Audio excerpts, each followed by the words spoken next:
बिस्मिल्लाहिर्रहमानिर्रहीम अस्सलाम वालेकुम। दोस्तों, हर इंसान किसी दूसरे इंसान नाल बातचीत करता है, गलबात करता है, लेकिन अज तो बाद किसी बंदे नाल गल करन तो पहलों इन्हां तिन्हां फिक्रियां ते लाजमी गौर करना।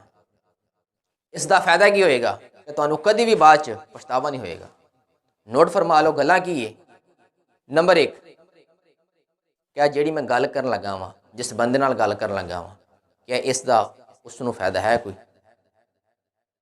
नंबर दो, कि जो मैं कह रहा वां, जो मैं बातचीत कर रहा वां, क्या इसका मैनूं कोई फायदा है। नंबर तीन, तीसरी गल, क्या जो मैं गलबात कर रहा वां, बातचीत कर रहा वां, जो कुछ मैं कह रहा वां, क्या इसका किसी सुनने वाले बंदे नूं फायदा है।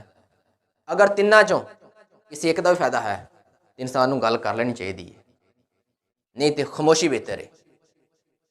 क्यों कि इंसान जदों भी पछताया है ना, अपने बोलन ते पछताया, खामोशी ते कदी नहीं पछताया। फिर मैं गल आ कि ना यार, फजूल विच लफ्ज़ां दे गुलाम ना बनो। क्यों, लफ्ज़ इंसान दे गुलाम आ, लेकिन सिर्फ बोलन तो पहलों जो इंसान बोल पैंदा ना, फिर इंसान लफ्ज़ां दा गुलाम बन जाता वा। बजुर्ग कहते होंदे, कहते मूँह निकली गल ते कमान चो निकलिया तीर कभी वापस नहीं आते दोस्तों। इसलिए बोलन तो पहलों अच्छी तरह जांच पड़ताल कर लेनी चाहिए।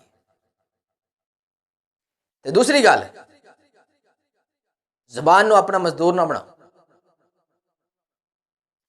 जबान नूं कभी भी मजदूर ना बनाओ। किसी ने बड़ी सोहनी गल की, उन्हें कहा उस मजदूरी का की फायदा, उस मजदूरी का की फायदा जिस विच ना मालक राजी ना कोई अपना मफाद। दोस्तों, यही तीन गल्लां सी। किसी भी बंदे नाल गल करन तो पहलों लाजमी ने तिन्हां गल्लां ते गौर कर लेना। जिंदगी तुहानूं कभी भी पछतावा नहीं होएगा।